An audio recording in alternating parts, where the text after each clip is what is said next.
అసలు ఏమనుకుంటున్నావురా? ఏంటి బామ్మ? ఏంటి బామ్మ? కూర్చుని తింటే కొండలు కూడా కరిగిపోతాయి. ఒక్క పైసా కూడా ఇవ్వను. వెళ్ళి ఆ పిల్లతో ఏం చెప్పుకుంటావో చెప్పుకో. అయితే 10 మంది ముందు మాట ఇచ్చాను అన్నమాట తప్పంటావా? మాట కోసం లక్షలు తగలెడతావా? లక్షలా? డాక్టర్ చదవడానికి లక్షలు అవుతాయని ఎవరు చెప్పారు బామ్మ? ఒరే సత్యపండు, అమ్మా డాక్టర్ చదవడానికి ఎంత అవుతుందిరా? ఒక కాగితం ముక్క మీద డాక్టర్ అని రాసి ఎవరికి చూపించినా చదివేస్తారు. చదువు రాకపోతే గుడ్లు తేలేస్తారు. దానికి ఖర్చే ఉంది. నీ ముఖం తగలేసినట్టుంది. డాక్టర్ చదవడానికి ఎంత డబ్బు ఖర్చు అవుద్ది? అదేరా, పట్నంలో మీ పెద్దలి కొడుకు డాక్టర్ చదివాడు అన్నారుగా. ఎంత ఖర్చు అయింటుంది? ఓ 50-60 వేలు అయింటుందా? 50-60 వేలేనా? అంతే. సంవత్సరానికి మన గేదెలకు పెట్టి తౌడంత అవుద్ది. ఇదిగో 60 వేలకు ఎక్కువ అయితే మాత్రం ఒప్పుకోను. 60 వేలకి ₹1 ఎక్కువైనా నువ్వు ఒప్పుకోవద్దు, చదివించద్దు, సరేనా? అయితే సరే. ఓకే. అమ్మయ్యా. దొరబాబు, బామ్మకి అబద్ధం చెప్పావు ఎందుకని? నాకు తెలిసి డాక్టరీ చదవాలంటే లక్షల్లో మాటే కానీ వేలల్లో కాదు. దొరబాబు, ఆ అమ్మాయిని డాక్టర్ చదివించాల్సినంత అవసరం మీకు ఉందంటారా? ఉందిరా, చాలా అవసరం ఉంది. అన్నదానం, రక్తదానం, నేత్రదానం మనల్ని 3 జన్మలు కాపాడతాయి. ప్రాణదానం 7 జన్మలు కాపాడుతుంది. అదే విద్యాదానం మనల్ని జన్మజన్మలకే కాపాడుతుంది. మనకున్నది లేని వాళ్ళకిస్తే మనకి లేనిది ఆ దేవుడు మనకిస్తాడురా. ఈ తలుపోటు. అమ్మా, ఏంటి? అమ్మా అమ్మా, దొరబాబు గారు వస్తున్నారమ్మా. అమ్మా, దొరబాబు గారికి తాగడానికి ఏమైనా? ఆయన మన కొంపలో ఏం తాగుతారే పిచ్చి మొహమ. రండి బాబు, రండి, లోపల రండి. రండి, కూర్చోండి. కూర్చో బాబు. వీడో తింగర వెధవ, ఎప్పుడూ ఇంతే. ఆ కుర్చీలో లాగా స్టైల్ గా కూర్చుందారనుకున్నాను. జారుద్దని నాకేం తెలుసు. అక్క, అమ్మాయి చదువు కోసం ప్రస్తుతం ఈ ₹1,00,000 ఉంచు.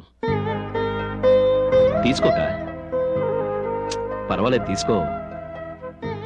చూడక, నేను అమ్మాయిని చదివిస్తానని 10 మంది ముందు మాటిచ్చాను. ఖచ్చితంగా చదివించి తీరుతాను.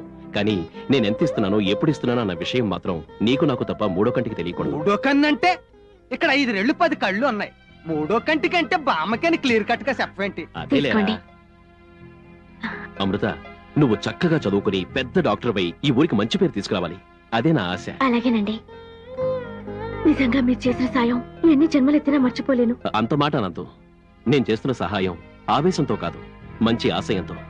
చూడు, దేవుడు చదువుకునే అదృష్టం అందరికీ ఇవ్వడు. నువ్వు రేపు కష్టపడి చదువుకున్నావంటే నా అంత డబ్బు సంపాదించుకోగలవు. కానీ నాకున్న డబ్బుతో నేను ఎంత కష్టపడ్డా నీ అంత చదువుకోగలనా? చదువుకోలేను. అది సరేగాని కాలేజీకి ఎప్పుడు వెళ్తున్నావు? మంచి రోజు చూసుకునే వెళ్తాం బాబు. అయితే ఆ రోజు సత్తుపండిని తోడిచి పంపిస్తాను. వెళ్ళొస్తానక్క. వస్తాను. మీ గ్లాస్ మీకు ఇచ్చేసానమ్మా, వస్తాను. కళ్ళు ఎర్రబట్టాయి. ఒళ్ళు నొప్పులున్నాయా? ఉన్నట్టున్నాయి. కాళ్ళు పీకుడు? అప్పుడప్పుడు. తిండి తినాలనిపించదు.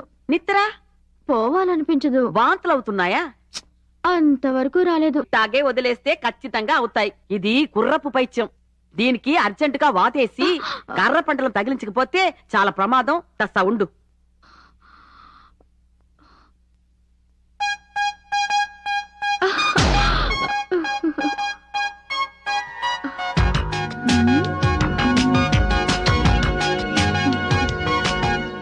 ఇదిగో చూడమ్మా.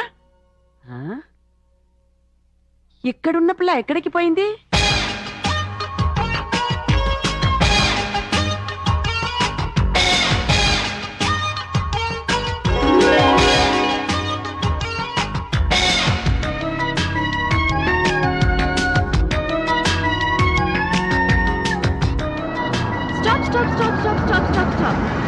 హాయ్ హీరో, ఎలా ఉన్నావు? 74 కేజీల వెయిట్, 6 అడుగుల హైట్, ఆరోగ్యంగా బలంగా బానే ఉన్నాను. నువ్వు బానే ఉన్నావు. నువ్వు చేసే పనులు ఏం బాలేదు. నేను చేసే పనులు బాగలేవా? ఏంటవి? పోపులేసి అప్పు తెచ్చి సాయం చేసావా? రోడ్డు వేయించి ఊరి వాళ్ళకి హెల్ప్ చేసావా? అవును. అమృతకు మాటిచ్చి మెడిసిన్ చదివిస్తున్నావా? ఇంతమందికి ఇన్ని చేసావే, నాకు మాత్రం ఏం చేయకపోయా ఉన్న బాగుందా? సింతేనా? నేనేం చేయమంటావు చెప్పు. ఓ మొగుడికి పెళ్ళాన్ని చేయమంటాను. ఓహో, అయితే ముందు మొగుడిని వెతకాలి. ఆల్రెడీ వెతికి ఉన్నాను, రెడీగా ఉన్నాడు. ఎక్కడున్నాడో చెప్పు, తీసుకొచ్చి పెళ్లి చేస్తాను. వివరాలన్నీ ఈ కవర్లో ఉన్నాయి. తీసి చదివి నా మొగుడితో నా పెళ్లి చేయించి కాపురం చేయించే బాధ్యత నీదే.